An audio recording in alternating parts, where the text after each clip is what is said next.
পেলে, নেইমার থেকে Messi, Maradona, প্রতিপক্ষের দিক থেকে দক্ষিণ আমেরিকাকে টপকাতে পারেনি কেউই। এই মহাদেশ থেকে প্রতিভারা এসে দাপট দেখায় পুরো বিশ্ব ফুটবলে, কিন্তু অবকাঠামোগত সেই পরিমাণ উন্নত বা অর্থনৈতিকভাবে খুব সমৃদ্ধ না থাকার পরেও কিভাবে ব্রাজিল, আর্জেন্টিনা থেকে আসে এত ট্যালেন্ট, সেই ট্যালেন্ট কিভাবে করা হয় স্কাউটিং, পুরো বিষয় নিয়েই থাকছে প্রতিবেদন।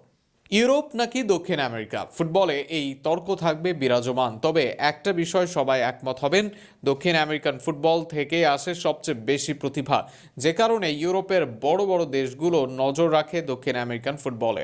বর্তমানে তো 18 হওয়ার আগে অনেককে নিতে তৈরি হয় কাড়াকাড়ি, কিন্তু পেলে, নেইমার, রোনালদিনহো, মেসি, মারাদোনা, সুয়ারেজদের বেড়ে ওঠার গল্প কিভাবে কিভাবে খোঁজা হয় তাদের মতো প্রতিভা। ব্রাজিলের ফাভেলা কিংবা আর্জেন্টিনার বুয়েনোস এয়ার্সের উপশহর শিশুরা প্রথম বল ছোঁয় রাস্তায়।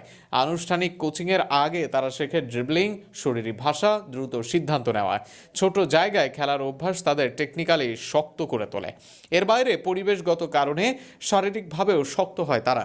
এই স্বতঃস্ফূর্ত পরিবেশ থেকেই উঠে এসেছেন লিওনেল মেসি বা নেইমারদের মতো শিল্পী ফুটবলাররা।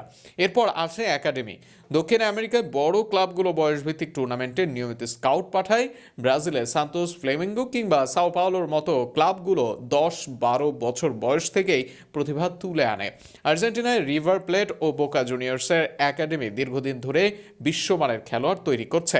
স্কাউটরা শুধু খেলার দক্ষতা নয়, মানসিক দৃঢ়তা এবং শারীরিক সম্ভাবনাও বিশ্লেষণ করে তুলে আনে প্রতিভাদের। এরপর চলে আসে বয়সভিত্তিক আসর, অনূর্ধ্ব-15, অনূর্ধ্ব-17, অনূর্ধ্ব-20।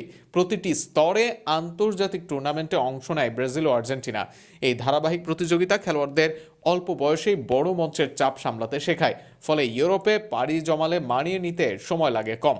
দক্ষিণ আমেরিকার ফুটবলারদের বড় শক্তি তাদের আত্মবিশ্বাস। ছোটবেলা থেকেই তারা শেখে ফুটবল শুধু পেশা নয়, সামাজিক উত্তরণের পথ। এদের মাঝে অনেকে লড়াই করে দরিদ্রতার সঙ্গে। এর বাইরে মাদক, সন্ত্রাস কার্যক্রম সহ নানা কিছুতে জড়িয়ে যাওয়ার থাকে আশঙ্কা। সকল প্রতিকূলতা কিংবা সীমিত সুযোগ সবকিছুকে পেছনে ফেলে বড় হওয়ার তাড়না তাদের খেলায় আলাদা আগুন যোগ করে। দক্ষিণ আমেরিকার ক্লাবগুলো অর্থনৈতিকভাবে ইউরোপের চেয়ে দুর্বল, তাই প্রতিভা দ্রুত বিক্রি করা তাদের ব্যবসায়িক মডেলের অংশ। এতে একদিকে ক্লাব অর্থ পায়, অন্যদিকে খেলোয়াড় বড় লিগে খেলার সুযোগ পায়। 18 থেকে 21 বছর বয়সে অনেক ব্রাজিলিয়ান বা আর্জেন্টাইন তারকা ইউরোপের শীর্ষ লিগে জায়গা করে নেয়। ছোট বয়সে বিদেশে যাওয়ায় তাদের ট্যাকটিক্যাল শৃঙ্খলা ও ফিটনেসের উন্নতি ঘটে।